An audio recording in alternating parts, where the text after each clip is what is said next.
ഭുവന അവിടെ എഴുതിയൊന്ന് വായിക്കും, ഉറക്കെ വായിക്കണം, നല്ല വ്യക്തമായിട്ട് വായിക്കണം. രണ്ടാമത് ഞാൻ വായിക്കേണ്ട ഇടമാണ് വായിക്കണം. എന്റെ കവിതയുടെ പേര് കോടില്ലാത്ത വഴികൾ എന്നാണ്. കണ്ടു ഞാൻ 7 ഭൂഖണ്ഡങ്ങൾ, മലകളും പുഴകളും കാട്ടാനക്കൂട്ടവും, പുതുമയും പഴമയും നിന്നെ വഴികളും വരകളും കൊണ്ട് നീ തെളിച്ചറ പുതുയുഗത്തിൽ തിളക്കത്തിൽ. കണ്ടെത്താനായില്ല എനിക്ക് കരിപിടിച്ച രാവുകളും കറുത്ത രാത്രികളും.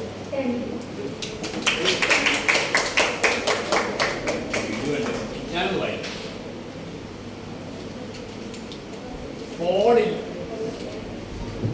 കോടില്ലാത്ത വഴികൾ എന്നാണ് ഭുവനയുടെ രചനയുടെ പേര്. കോടില്ലാത്ത വഴികൾ. കണ്ടു ഞാൻ 7 ഭൂഖണ്ഡങ്ങൾ. കണ്ടു ഞാൻ 7 ഭൂഖണ്ഡങ്ങൾ, മലകളും പുഴകളും കാടും കാട്ടാനക്കൂട്ടവും, പുതുമയും പഴമയും നിന്നി വഴികളും വരകളും കൊണ്ട് നീ തെളിയിച്ച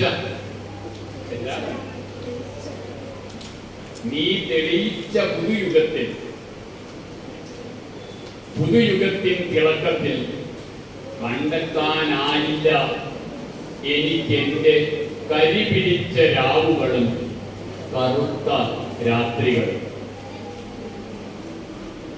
വഴികളും വരകളും കൊണ്ട് തെളിയിച്ച പുതുയുഗത്തിൻ തിളക്കത്തിൽ. കണ്ടെത്താനായില്ല എനിക്കെന്റെ കരിപിടിച്ച രാവുകളും കറുത്ത രാത്രികളും.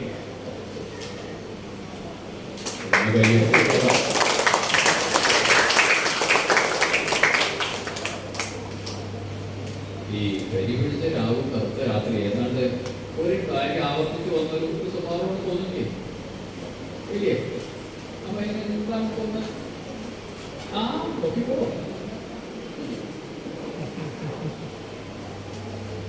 ഇനി ആരാണ് അവിടെ നീല വെളിച്ചം?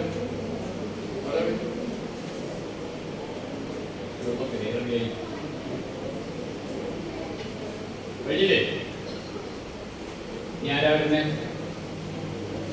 നോക്കൂ, നമ്മൾ ആരും കാണാത്തൊരു വഴിയിലൂടെയാണ് ഭുവന പോയത്.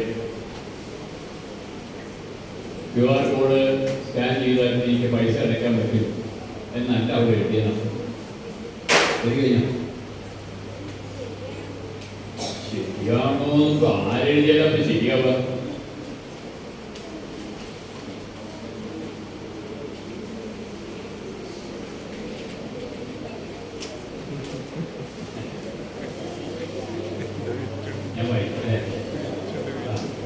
സമചതുര കട്ട എന്ന് പറഞ്ഞിട്ടൊരു രചനയുണ്ട്.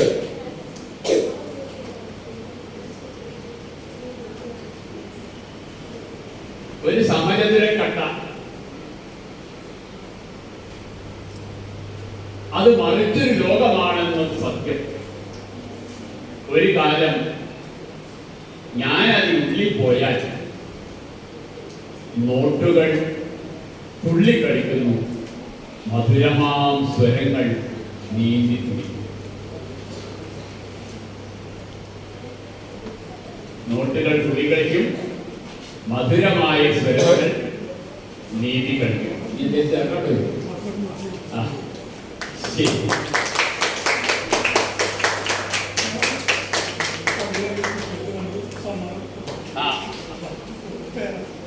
ആയിക്കോട്ടെ.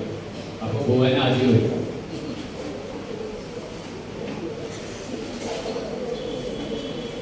ആദ്യ കവിത വായിച്ച ആൾക്ക് സമ്മാനം.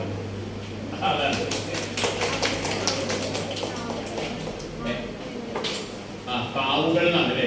ഒന്നുകൂടി തിരിച്ചെഴുതിക്കോളൂ, ഒന്നുകൂടി തിരിച്ചെഴുതിക്കോളൂ. ഒരു പ്രത്യേക അറിയിപ്പുണ്ട്. നിങ്ങൾക്കുള്ള സർട്ടിഫിക്കറ്റ് ഇവിടെ റെഡി ആയിട്ടുണ്ട്. അപ്പോൾ സർട്ടിഫിക്കറ്റിന് പേര് എഴുതുന്നുണ്ടോ? അപ്പോൾ സർട്ടിഫിക്കറ്റ് ഇംഗ്ലീഷിലാണ്. നിങ്ങളുടെ ഇംഗ്ലീഷിലുള്ള പേര് സ്പെല്ലിങ് തെറ്റാതെ ഒന്ന് എഴുതി തരണം. അപ്പോൾ ഒരു പേപ്പർ നമ്മൾ റൊട്ടേറ്റ് ചെയ്യാൻ പറ്റും. അപ്പോൾ നിങ്ങളുടെ പേര് മാത്രം വിത്ത് ഇനീഷ്യൽ ഇംഗ്ലീഷിൽ എഴുതി തരണം. ബ്ലോക്ക് ലെറ്ററിൽ എഴുതാത്ത ക്യാപിറ്റൽ ലെറ്ററിൽ എഴുതി കൊടുക്കണം.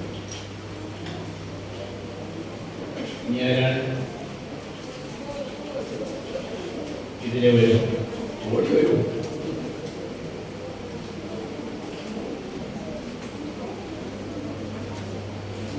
എത്രാം ക്ലാസ്സിൽ പഠിക്കുന്നത്?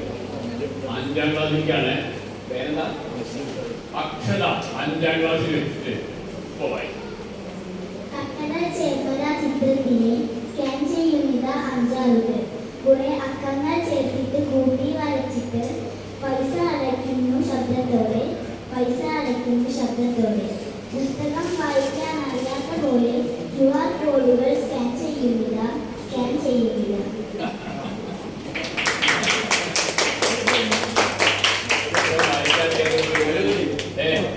വായിക്കാറിയതിന് വേണ്ടി സ്കാൻ ചെയ്ത് വെച്ചിട്ടുള്ള QR കോഡ് കൊടുത്തിട്ടുള്ളതായി പറയും.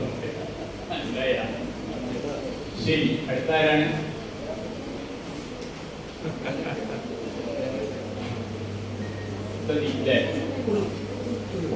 പേരൊക്കെ പറഞ്ഞു വായിക്കണേ.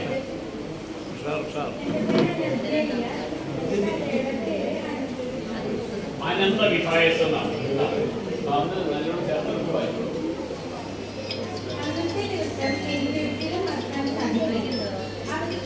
സാധാരണമായി അന്നത്തെ ദിവസം എനിക്ക് അങ്ങനെ വായിക്കും.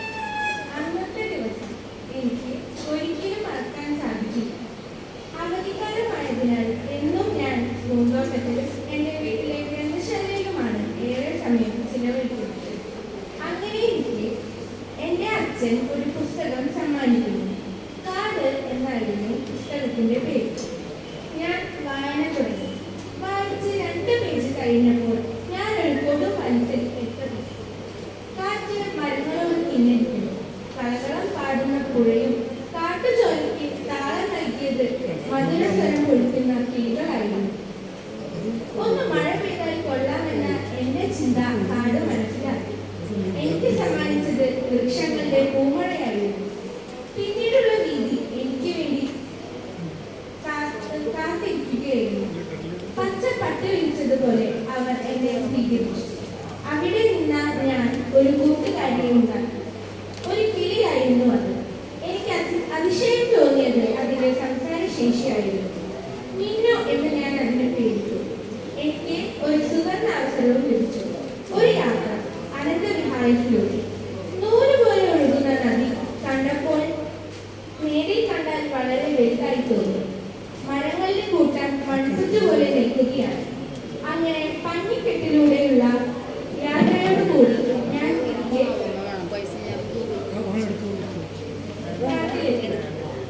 പുറത്തു കടക്കാൻ എനിക്ക് തോന്നിയത് പെട്ടെന്ന് മുത്തശ്ശിയുടെ വിളി കേട്ടപ്പോൾ എന്റെ ചുറ്റുമുള്ള കാട് മറന്നു. ഞാൻ തിരിഞ്ഞു നോക്കി, പക്ഷേ ഞാൻ കാട് കണ്ടില്ല. പകരം ഞാൻ വീട്ടിൽ തന്നെയായിരുന്നു. ഞാൻ ആ സത്യം മനസ്സിലാക്കാൻ ഏറെ വൈകിയിരുന്നു. പുസ്തകം തന്നെയായിരുന്നു കാടിന്റെ ഭംഗി ആസ്വദിക്കാനുള്ള QR കോഡായി മാറി.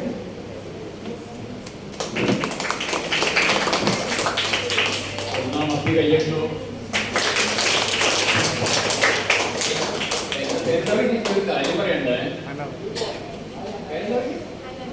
അനന്യ ഈ എഴുത്തുകാരി വായനക്കാർക്കൊന്നും മനസ്സിലാവില്ല എന്ന് തെറ്റിദ്ധരിക്കും. ഞങ്ങൾക്ക് ആദ്യേ നീ വായിച്ചു തുടങ്ങിയപ്പോൾ തന്നെ മനസ്സിലായിരുന്നു പുസ്തകമാണ് നിന്റെ QR കോഡ്. പിന്നെ നീ അവസാനം എന്ത് പറഞ്ഞു? പുസ്തകം തന്നെയായിരുന്നു കാടിന്റെ ഭംഗി ആസ്വദിക്കുന്നതിനുള്ള QR കോഡ് ഇന്ന് നീ ഞങ്ങളോട് ആദ്യം പറയണം. വെടിവെക്കുകയും ചെയ്യാം, എന്നിട്ട് അതിന് ശേഷം പറയും കൂടി വേണം. വേണ്ട. അപ്പോ നോക്കൂ, ഇവിടെ QR കോഡ് മനുഷ്യരെ മറ്റൊരു ലോകത്തിലേക്ക് എത്തിക്കുന്ന വലിയ ഒരു QR കോഡാണ്, അല്ലെങ്കിൽ QR കോഡുകളുടെ വലിയ നിരയാണ് നമ്മുടെ പുസ്തകങ്ങൾ. അങ്ങനെ പുസ്തകത്തിലൂടെയാണ് ഇപ്പോൾ മറ്റൊരു ലോകത്തിലേക്ക് പോയത്. ഞാനിത് എല്ലാ വാക്യങ്ങളും ഞാൻ ആദ്യം വായിക്കുന്നില്ല. അങ്ങനെ എത്തി കഥയൊക്കെ പറഞ്ഞു കഴിഞ്ഞപ്പോ അവൾക്ക് തോന്നി, ഞാൻ ഇപ്പൊ ഈ പോയ QR കോഡ് പുസ്തകാന്ന് വായനക്കാർക്ക് എങ്ങനെ മനസ്സിലായിരുന്നു? എന്ന് തോന്നും. മനസ്സിലാവും? ഭയങ്കര ബുദ്ധിയുള്ളവരാ വായനക്കാർ. എഴുത്തുകാരൊക്കെ ബുദ്ധിയുണ്ട്, വായനക്കാർക്ക് എന്ന് വിചാരിക്കുന്നു. അപ്പൊ അങ്ങനെ പറയേണ്ടതില്ല എന്നാണ് നിന്റെ അഭിപ്രായം എന്ന് വിചാരിച്ച് നീക്കിപ്പോൾ അത് തിരുത്തണമെന്നല്ല ഞാൻ പറഞ്ഞത്. ഒന്നുകൂടെ വായിച്ചു നോക്കൂ, വേണമെങ്കിൽ മാറ്റി. ഓക്കെ,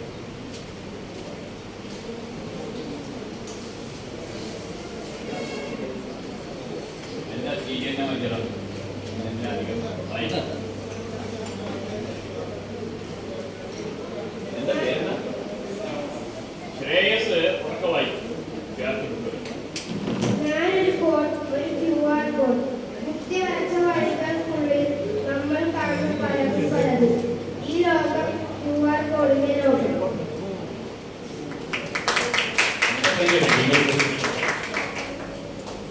സ്കാനിങ്ങിനുള്ളിലെ ലോകം എന്നാണ് അതിന് കൊടുത്ത ഹെഡിങ്. ഞാനത് വായിക്കാം. സ്കാനിങ്ങിനുള്ളിലെ ലോകം എന്നാണ് കൊടുത്തത്. ഞാനൊരു കോഡ്, QR കോഡ്. കുത്തി വരച്ച വഴികൾക്കുള്ളിൽ നമ്മൾ കാണും പലതും പലതും. ഈ ലോകം QR കോഡിന്റെ ലോകം.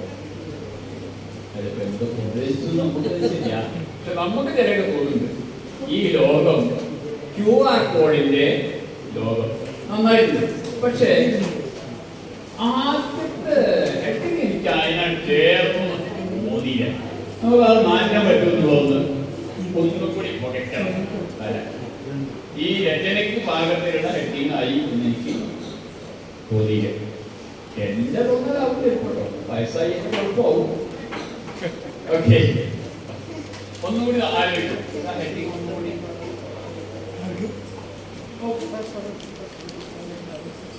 പേന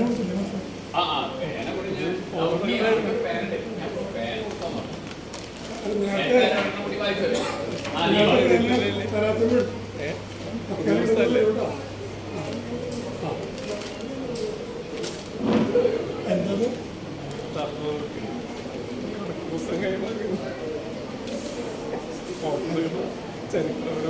വായിക്കാൻ പറ്റുള്ളൂ. ശരി, പേര് വായിക്കണം. പേര് വായിക്കണം. എന്നിട്ട്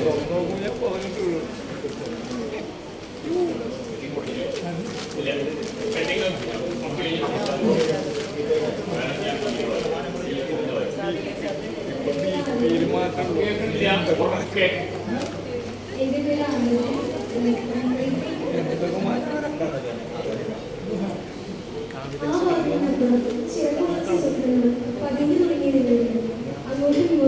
ഇങ്ങോട്ടും വിലപിടിച്ച സൈറ്റുകൾ തിരക്കിലാണ്. ഇടയിലുള്ള വീടുകളിൽ അങ്ങേ പിന്നെയും വാതിലുകൾ.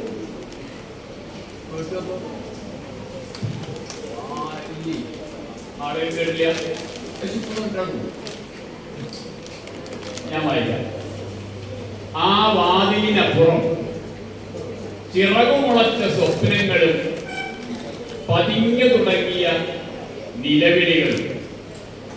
ആ വാതിലിനപ്പുറം ചിറകുമുളച്ച സ്വപ്നങ്ങളും പതിഞ്ഞു തുടങ്ങിയ നിലവിളികളും.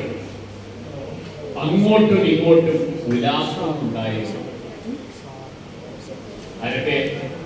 ചിറകുമുളച്ച സ്വപ്നങ്ങളും പതിഞ്ഞു തുടങ്ങിയ നിലവിളികളും അങ്ങോട്ടും ഇങ്ങോട്ടും ഉല്ലാസമുണ്ടായിരുന്നു. വിലപിടിച്ച സൈറ്റുകൾ തിരക്കിലാണ്. വിലപിടിച്ച സൈറ്റുകൾ തിരക്കിലാണ്. ഇടയിലുള്ള കുഴികളിൽ വീഴരുതെന്ന് റിമൈൻഡർ. ഇടയിലുള്ള കുഴികളിൽ വീഴരുതെന്ന് റിമൈൻഡർ. പിന്നെയും വാതിൽ.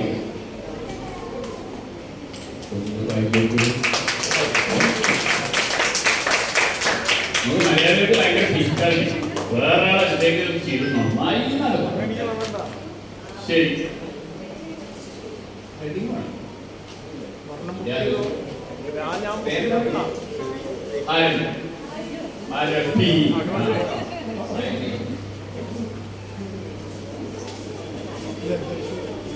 ഞാൻ ബുക്ക് ചെയ്തു. ഞാൻ ബുക്ക് ചെയ്തു പറയാ.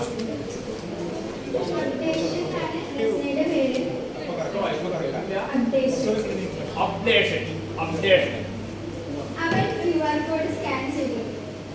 ജാഗ്രത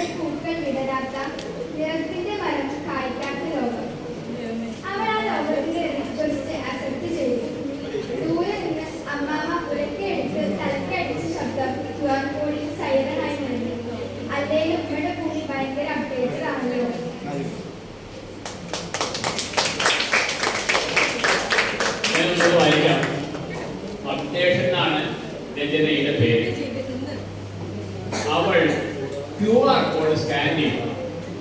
അവൾ QR കോഡ് സ്കാൻ ചെയ്യും. അപ്പോഴോ ജാതിയുടെ പൂക്കൾ വിടരാത്ത, നിറത്തിന്റെ മരം കായ്ക്കാത്ത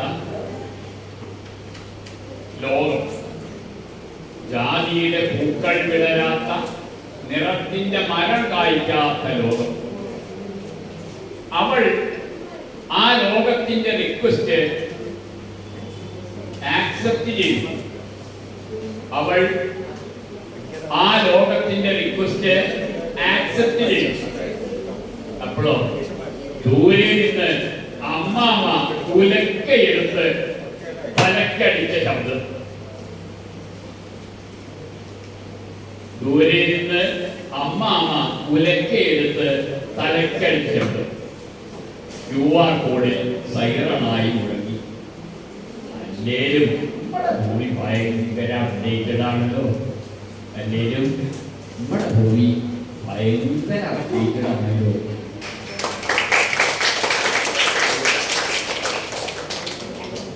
എന്താണ് ഈ മുഴങ്ങിയ സൈറൺ? ഏതാണ് മുഴങ്ങിയ സൈറൺ?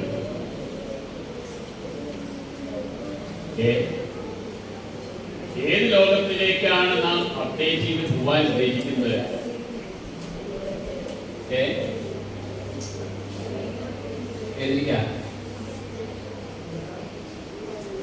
ഏത് ലോകത്തിലേക്ക് കവിതയിൽ പറയുന്നു? നോക്കൂ, ജാതിയുടെ പൂക്കൾ വിടരാത്ത, നിറത്തിന്റെ മരം കായ്ക്കാത്ത ലോകം.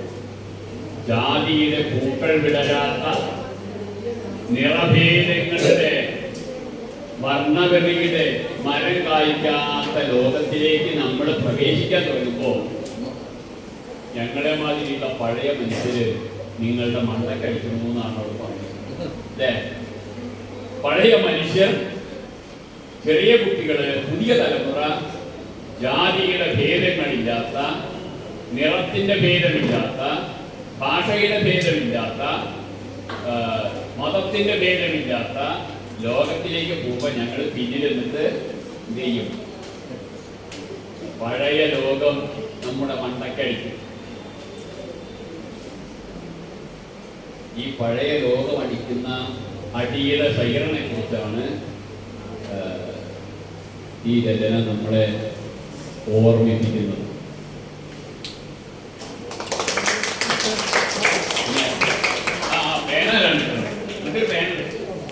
ആർക്കും വിലക്ക് മക്കളുണ്ടോ?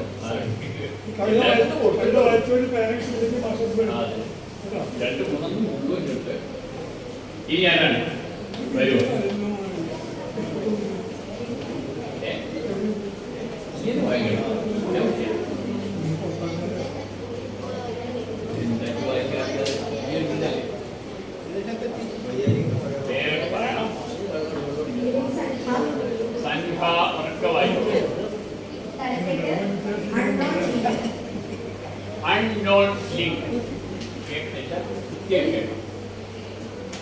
ഒരു ചിരിയുടെ വഴികളിലൂടെ അനന്തമായ ജീവിതം.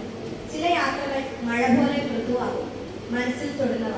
ചിലത് ആഴങ്ങളിലേക്ക് വേരുകളിറക്കി കത്തിത്തീർന്ന തിരി പോലെ മനസ്സിനെ വേദനിപ്പിക്കും. ആഴങ്ങളിലൂടെ വേരുകളിറക്കിയ കാത്തിരിക്കുന്ന തിരിച്ചുവരവിന്റെ മനസ്സിനെ ദ്രോഹിച്ചവർ.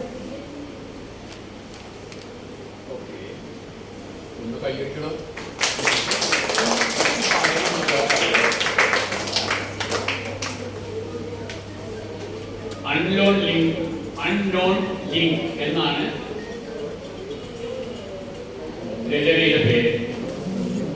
ഒരു ചിരിയുടെ വഴികളിലൂടെ നമുക്ക് ഒന്നുകൂടെ ആലോചിച്ച് നടത്തേണ്ടത്. ഒരു ചിരി പറഞ്ഞാൽ പിന്നെ അങ്ങനെ വഴികൾ അവിടെ ചേരും എന്നൊക്കെ നമ്മൾ ചെറിയ ചെറിയ സാങ്കേതിക പ്രശ്നങ്ങൾ, എഴുത്തിന്റെ ചില പ്രശ്നങ്ങൾ അത്രയേ ഉള്ളൂ.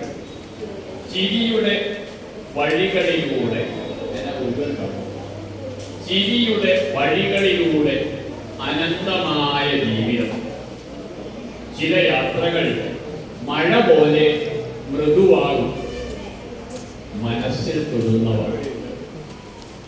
ചിലത് ആഴങ്ങളിലേക്ക് വേരുകൾ ഇറക്കി കത്തിത്തീർന്ന് തിരി പോലെ, കത്തിത്തീർന്ന തിരി പോലെ മനസ്സിനെ വേദനിപ്പിക്കും. ചില യാത്രകൾ മഴ പോലെ മൃദുവാകും, മനസ്സിൽ തൊടുന്നവ. ചിലത് ആഴങ്ങളിലേക്ക് വേരുകൾ ഇറക്കി കത്തിത്തീർന്ന തിരി പോലെ മനസ്സിനെ വേദനിപ്പിക്കും. ആഗ്രഹങ്ങളിലൂടെ വേരുകൾ ഇറക്കിയ കാത്തിരിക്കുന്ന തിരിച്ചുവരവിന്റെ മനസ്സിനെ ദ്രോഹിച്ചവർ. ഈ അവസാന വാക്യത്തിലെത്തിയപ്പോൾ അതുവരെ ഉണ്ടായിരുന്ന ഒരു മുറുക്കം പോയോ എനിക്ക് തോന്നി. ചിലപ്പെല്ലാവരും കുഴപ്പമുണ്ടാവും. ഇവിടെ ഈ എന്താ പറയാ, ഈ ഇതുവരെ പറഞ്ഞതൊക്കെ ഞങ്ങൾക്ക് വായനക്കാർക്ക് മര്യാദക്ക് മനസ്സിലായി. ഇവിടെ നിങ്ങൾ പറഞ്ഞത് ഇതിന്റെ കുഴപ്പമൊന്നും ശരിയാ, അവിടെ എന്തോ ഒരു പെട്ടെന്ന് ഈ നമ്മള് ഇങ്ങനെ ഉറക്കെ അവനവൻ തന്നെ വായിച്ചു നോക്കിയാലേ നമുക്കത് കണ്ടുപിടിക്കാൻ ഒറ്റ എടുത്ത് എഴുതിയതാണ്. അതുകൊണ്ട് കുഴപ്പമൊന്നുമില്ല. ഇതുവരെയുള്ള നല്ല മുറുക്കമുള്ള വരികളാണ്. അപ്പോൾ ഈ അവസാനത്തെ കത്തിത്തീർന്ന വരി പോലെ മനസ്സിനെ, തിരി പോലെ മനസ്സിനെ വേദനിപ്പിക്കും എന്നതുവരെ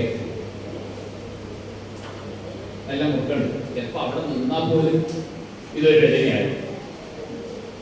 അവൻ നിങ്ങൾ എഴുതിയതില് ഒരു കൃത്യ നിനക്കെന്നെ ആദ്യം കെട്ടായിട്ടില്ലാത്ത ഒരു തോന്നല് ഉണ്ട്. ശരിയാക്കാൻ പറ്റുന്നു.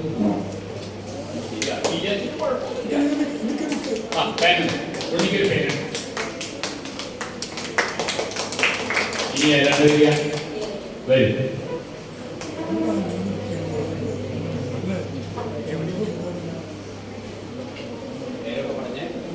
അമർത്തി നിർത്തി നിർത്തി വായിക്കും.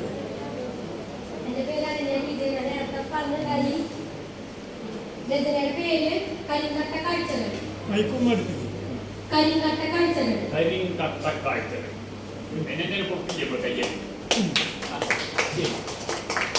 കടലാസുകളിലെ വലിയ മുഴിച്ചവർ അതിലെ കരിങ്കട്ട മുളച്ചു നിന്നു.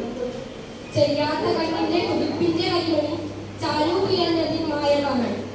മറയില്ലാ മാനത്തെ അറിയാതെ മജ്ജകൾ തോണ്ടുന്നു തുറക്കുന്നു നീളക്കട്ട. ഞാനും നോക്കി, മിഴിച്ചു പൊട്ടി കണ്ണുകൾ. ജിജ്ഞാസ ജ്ഞാതനെ അറിയാൻ തുടിച്ചു.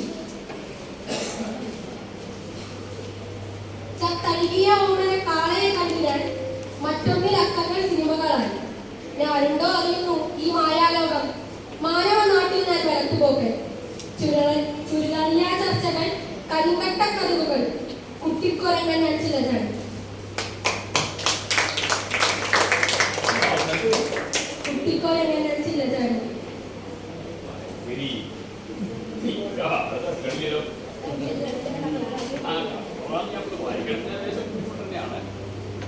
കരിങ്കട്ട കാഴ്ചകൾ എന്നാണ് രചനയുടെ പേര്.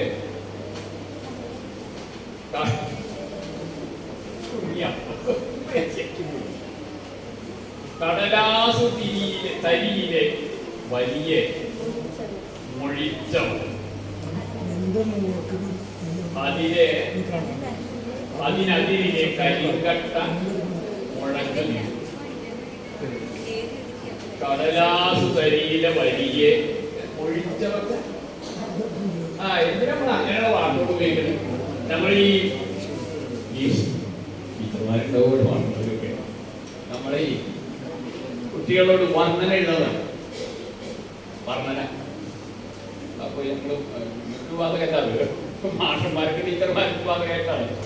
ഈ ഒരു രാവിലെ കോഴി ചിക്കിച്ചിനക്കി മുറ്റത്തൂടെ നടന്നു എന്ന് കുട്ടി എഴുതിയ ഉക്കുടം അങ്കണത്തിലൂടെ പുലാത്തി എന്ന് മാറ്റി എഴുതും എന്ന് ഞങ്ങളുടെ കുഴപ്പമില്ല, കുട്ടിയുടെ കുഴപ്പമില്ല. അതുകൊണ്ടാണ് അവർ മൊഴിഞ്ഞത്. മനസ്സിലായി? നമുക്ക് സാധാരണ മൊഴിക എന്നൊരു വാക്ക് നമ്മള് ഒരു വാക്ക് ഉപയോഗിക്കുമ്പോ ആ വാക്ക് അവിടെ ഉപയോഗിച്ചാലേ പറ്റൂ എന്നിട്ട് മാത്രം അത് ഉപയോഗിച്ചാൽ മതി. ചില വാക്ക് നമുക്ക് ഉപയോഗിക്കാതിരിക്കാൻ പറ്റില്ല. അത് ചിലപ്പോ ഇംഗ്ലീഷിൽ നിന്നുള്ള വാക്കാവും, മറ്റേതെങ്കിലും ഭാഷയിൽ നിന്നുള്ള വാക്കാവും, അതൊക്കെ നമുക്ക് ഉപയോഗിക്കാം. സംസ്കൃത വാക്കാവും. അങ്ങനെ ഇപ്പോ ഏറ്റവും നല്ല ഉദാഹരണം എന്താ വെച്ചാൽ കാച്ചിയ മോരൊഴിച്ച് ഒപ്പി വടിച്ചിട്ട് കാക്കയെ കുറിച്ച് പാട്ടുകൾ പാടിയിട്ട് മാനത്തമ്പിളി മാമനെ കാട്ടിയിട്ട് എന്ത് കൊടുക്കുന്നു? മാമ കൊടുക്കുന്നു നങ്ങേലി. ഇവിടെ അത് അതേ താളത്തിൽ പാടാൻ ചോറ് കൊടുക്കുന്നു നങ്ങേലി എന്ന് പറഞ്ഞാൽ എന്താ കുഴപ്പം? ചോറ് കൊടുത്താലും തന്നെ നമുക്ക് ചോറന്നല്ലേ കൊടുക്കണത് അല്ലേ? പിന്നെ എന്തിനാ മാമ കൊടുക്കുന്നു എന്ന് പറയുന്നത്? താളത്തിന്റെ മാത്രം പ്രശ്നമാണത്. ചോറ് കൊടുക്കുന്നു തീറ്റ കൊടുക്കുന്നു എന്ന് പറയാൻ പറ്റും. അതുകൊണ്ട് തീറ്റ കൊടുക്കുന്നു നങ്ങേലി എന്ന് പറഞ്ഞാൽ എന്താ പ്രശ്നം?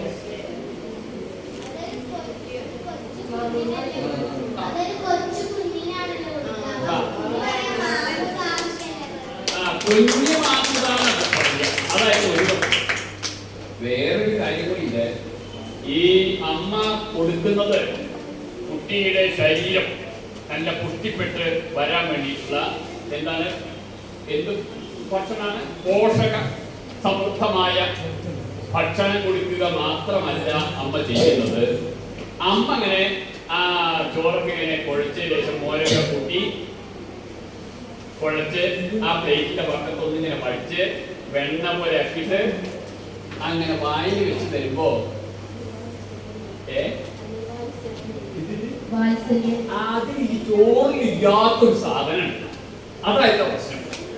ഈ ചോറിലും കൂട്ടാനിലും ഉപ്പേരിയിലും ഒന്നുമില്ലാത്തൊരു സാധനം കൂടിയിട്ട് അതാണ് വാത്സല്യം. ആ വാത്സല്യം കൂടി ഇതിലുണ്ടാവണം. അതുകൊണ്ടാണ് ഇടശ്ശേരി ചോറ് കൊടുക്കുന്നു എന്ന് എഴുതാതിരുന്നത്. മനസ്സിലായി? വാക്ക് തിരഞ്ഞെടുക്കുക എന്നത് വളരെ പ്രധാനമാണ്. അപ്പോ ഈ പ്രായത്തിൽ നിങ്ങൾ ചെയ്യണമെന്നല്ലേ പറഞ്ഞല്ലോ. ഇത് പറയാനാണോ ഞാൻ വന്നിരിക്കുന്നതിന് പറയുന്നു. അപ്പൊ നമ്മൾ എഴുതിയതിനെ വീണ്ടും വീണ്ടും വായിച്ച് എന്ത് ചെയ്യണം? നമ്മൾ തന്നെ ശരിപ്പെടുത്തണം. ഓക്കെ.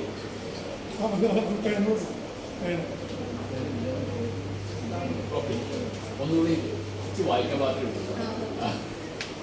ശരി. ഞാൻ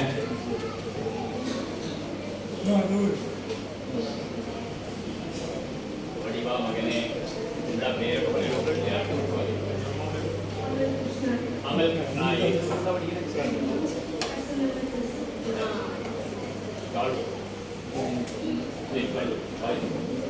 ശരിക്കും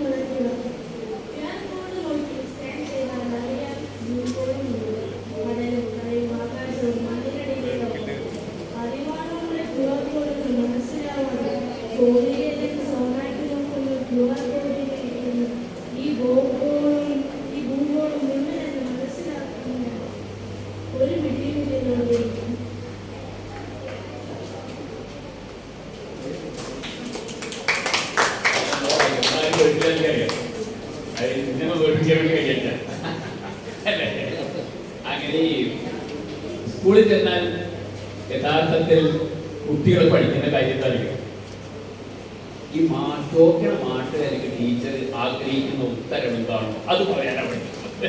അല്ലാതൊന്നുമല്ല. മാഷ് ആഗ്രഹിക്കുന്ന ഒരു ഉത്തരം അത് പറയാൻ പഠിക്കാനുള്ളതാണ്. ശരിക്കുമുള്ള ക്യു ആർ കോഡ് നോക്കി സ്കാൻ ചെയ്താൽ അറിയാം ഭൂഗോളം മുഴുവനും കടലും കരയും ആകാശവും മണ്ണിനടിയിലെ ലോകവും. അറിവാണ് നമ്മുടെ ക്യു ആർ കോഡ് എന്ന് മനസ്സിലാക്കാതെ ഫോണിലെ ലെൻസ് ഓണാക്കി നോക്കുന്നു. ഈ ഭൂഗോളം മുഴുവനെന്ന്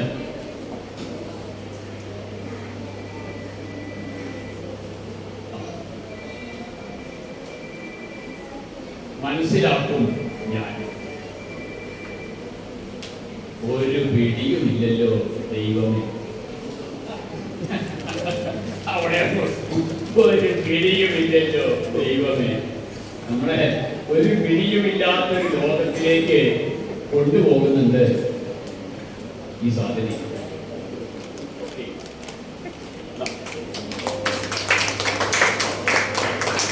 ഇനി ആരാണ്? ഒരു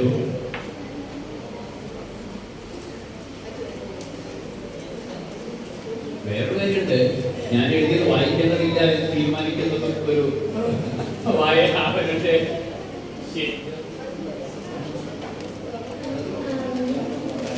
പാറോ ഒന്നും ആയില്ല. ഞാൻ ആദരവ് പേര്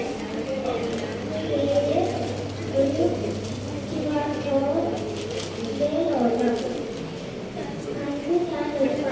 ലോകം. അന്ന് ഞാൻ ഒരു മായാലോകം. കഥകളും കവിതകളും കളറുമുള്ള ഒരു വിശാലമായ ലോകം. മനുഷ്യരെ പോലെ അങ്ങോട്ടും ഇങ്ങോട്ടും നടക്കുന്ന നോട്ടുകൾ സ്വപ്നമെന്ന് തോന്നും. അങ്ങനെ QR കോഡിന്റെ ലോകം എന്നാണ് ഇതിന്റെ പേര്. കണ്ടു ഞാൻ ഒരു മായാലോകം, കഥകളും കവിതകളും പണവുമുള്ള വിശാലമായ ലോകം. മനുഷ്യരെ പോലെ അങ്ങോട്ടും ഇങ്ങോട്ടും നടക്കുന്നു നോട്ടുകൾ. പണം സ്വപ്നം. ഓക്കെ, എന്താ പേരാ? ആവണി എഴുതിയതാണ്. എത്രാമത്തെ ഞാൻ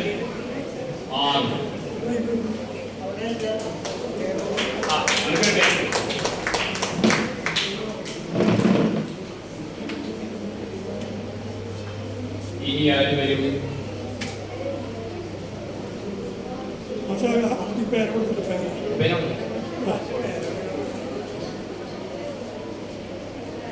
ആരാണ് ഇനി വായിക്കുന്നത്? ഇപ്പോ നിങ്ങൾക്ക് ചിലരൊക്കെ വായിച്ച് കേട്ടപ്പോ നമ്മൾ വേറൊരു കാര്യം കൂടി ചെയ്തിട്ടുണ്ട്. അയ്യോ, ഞാൻ അങ്ങനെ ആലോചിക്കില്ലല്ലോ എന്നൊരാലോചന നമ്മുടെ മനസ്സിൽ വന്നു. അപ്പൊ ഇനി എല്ലാവർക്കും അവരവർ എഴുതിയത് ഒന്നുകൂടെ മാറ്റിയിടണം. നിങ്ങൾ എഴുതിയത് മാറ്റിയിടണം. നിങ്ങൾക്ക് ഇഷ്ടമുള്ള രീതിയിൽ മാറ്റിയിടണം. അതിനിടയ്ക്ക് ആർക്കെങ്കിലും വായിക്കാൻ തോന്നിട്ട് വന്ന് വായിക്കില്ല. കുറച്ച് സമയമുള്ളൂ. നമുക്ക് ഇനി ഊണിരിക്കാൻ ഏറെ സമയമൊന്നുമില്ല. ഒരു മണിയായില്ല, ഒരു മണിയായി. പക്ഷെ നമുക്ക് ഇവർക്ക് ഓരോ കടലാസ് കൊടുത്താലേ, എല്ലാവർക്കും ഓരോ കടലാസ് കൊടുത്താലേ അവരെഴുതി ഒന്ന് എഴുതി വാങ്ങായിരുന്നു. ശരി, നിങ്ങളുടെ പാഡിൽ നിന്ന് ഒരു പേജ് കീറിയെടുത്ത്, വേറൊന്നും എഴുതാത്ത ഒരു പേജ് കീറിയെടുത്ത് അതിൽ നിങ്ങൾ എഴുതിയ രചന അതെല്ലാവരും ചെയ്യണം. അത് നന്നായോ ചീത്തയോ നിങ്ങൾ ആലോചിക്കണ്ട. അതെല്ലാവരും എഴുതി തരണം. എഴുതിയ രചനയ്ക്ക് ഒരു പേരുണ്ടാവും. അടിയിൽ നിങ്ങളുടെ പേരുണ്ടാവും. നിങ്ങൾ ഏത് സ്കൂളിലാണോ പഠിച്ചത്, നിങ്ങളെ കൃത്യമായിട്ട് ഐഡന്റിഫൈ ചെയ്യാനാണ്. നിങ്ങൾ ഏത് സ്കൂളിലാണോ പഠിക്കുന്നത് അതുണ്ടാവും. വേണമെങ്കിൽ അത് നിങ്ങളെ വിളിച്ചാൽ കിട്ടുന്നത് കൊണ്ടുപോകും, എഴുതിക്കോളും. അത് കഴിഞ്ഞിട്ട് വേണം ഭക്ഷണം കഴിക്കാൻ പോകും. അപ്പൊ ഒന്ന് എഴുതിയിൽ വന്നു.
Thank you.